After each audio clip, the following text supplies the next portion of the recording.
You know, when you think about it, our bodies are constantly building and repairing themselves one single cell at a time. This happens through the cell cycle, a rhythm of growth and division. But here's the thing, it's not some chaotic random process. Oh no, it is one of the most finely tuned, precisely controlled systems in all of biology. It's the ultimate quality control, and it's what keeps us, well, us. And that really is the million-dollar question, isn't it? How does one tiny cell make these huge decisions? If it divides too little, wounds don't heal. If it divides too much, well, that can lead to devastating diseases like cancer. So who's in the driver's seat? What's telling the cell to hit the gas or slam on the brakes? All right, so here's our game plan. We're going to take a tour of the cell's internal factory. First, we'll look at the master plan and how it gets its orders. Then, we'll stop by its 3 major security checkpoints. After that, we'll meet the molecular teams that give the go and stop commands. And finally, we'll see what happens when this incredibly elegant system goes wrong. Okay, let's start by thinking of the cell cycle as this super efficient biological assembly line. It's got these very clear stages, growing, copying all the DNA, and then finally splitting in two. But what's really wild is that the production schedule, how long it takes to do all that, is completely different depending on the cell's job. And I mean, the differences are just staggering. Take an early fruit fly embryo cell. It's just racing through the cycle in about 8 minutes flat. Incredible. Then you've got the cells lining your gut, your epithelial cells, which take a much more relaxed 2 to 5 days. But then you have your cortical neurons in your brain. They can stop dividing for your entire life. To manage that kind of range, the control system has to be absolutely perfect. So what gets this whole assembly line started in the first place? Well, a lot of the time, the command to divide doesn't even come from inside the cell. The cell is basically sitting there, listening for signals from the outside world, kind of like waiting for orders to come down from corporate headquarters. And these orders can come in all sorts of forms. It could be a flood of growth hormone telling your tissues it's time to grow. Or it could be a distress call from a neighboring cell that just died, basically saying, hey, we've got a gap here, someone needs to divide and fill it. Sometimes it's just basic physics. A cell gets too big and it's not efficient anymore, so it has to split. All of these external cues can flip the switch and tell a cell to start its engine. Okay, so once the cycle gets going, the control system shifts to a bunch of internal mechanisms. And to make sure no huge mistakes happen, the cell has these built-in quality control stations, or what we call checkpoints. You can picture them as these super meticulous inspectors on the factory floor, making sure every single step is done perfectly before the line is allowed to move on.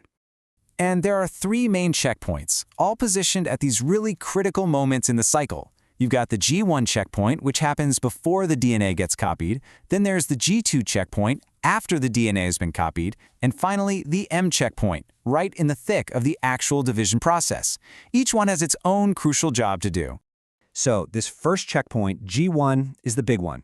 It's often called the restriction point, and for good reason. This is where the cell really commits. It runs down a checklist. Is the cell big enough? Do we have enough food and energy? Are we still getting those divide signals from the outside? And most importantly, is our original DNA blueprint damaged in any way? If the answer is no to any of these, it hits the pause button. But if it passes this point, there is usually no turning back.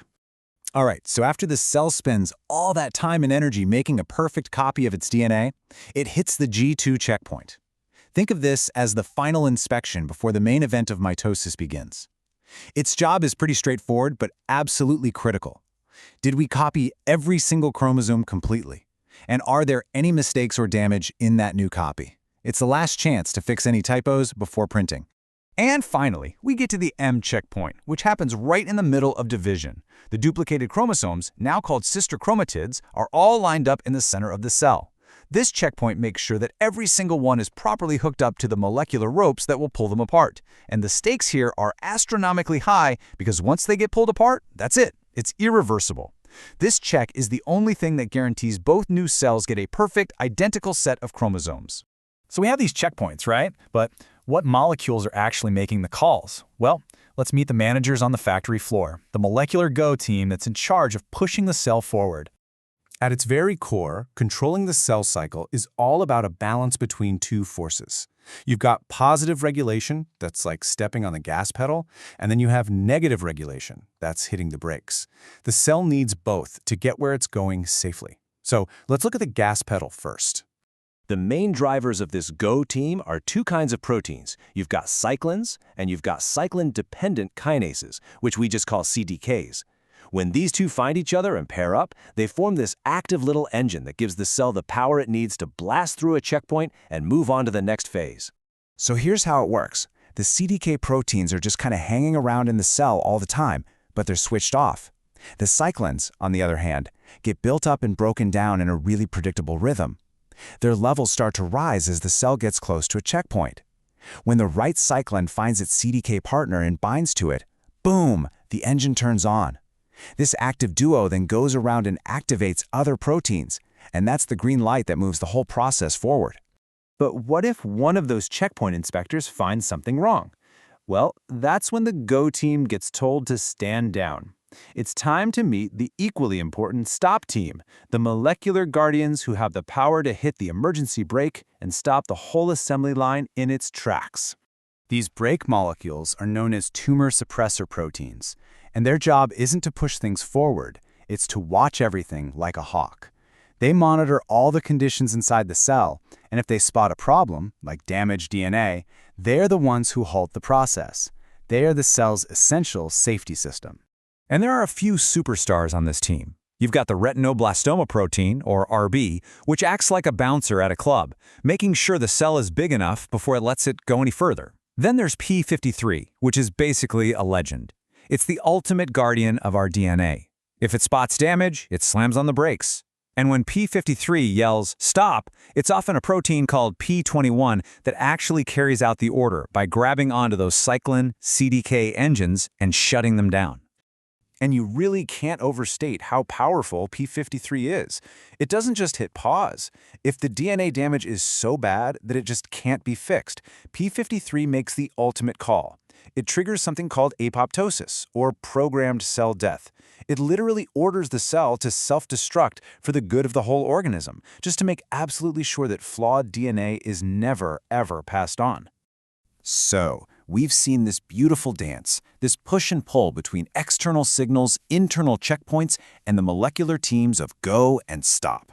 Which of course leads us to the most critical question of all. What happens when this amazing quality control system fails?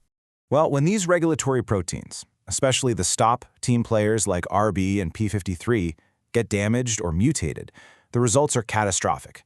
The cell loses its brakes. It starts ignoring all the stop signs, blowing right past checkpoints even when things are seriously wrong. And this leads to rapid, out-of-control cell division, which is the very definition of cancer. In fact, a mutated P53 protein is found in more than half of all human cancers. So this isn't just some abstract biology. The failure of this system is at the very heart of one of our biggest medical challenges. Which leaves us with one last thing to think about. This system of checks and balances has been fine-tuned over billions of years of evolution. It's about as close to perfect as you can get. And yet, we know it can fail. So what's the trigger? What kind of mutation or environmental hit makes a perfectly good cell suddenly go rogue and start ignoring the very stop signs that are designed to keep us alive? That question, that's what still drives so much vital research today.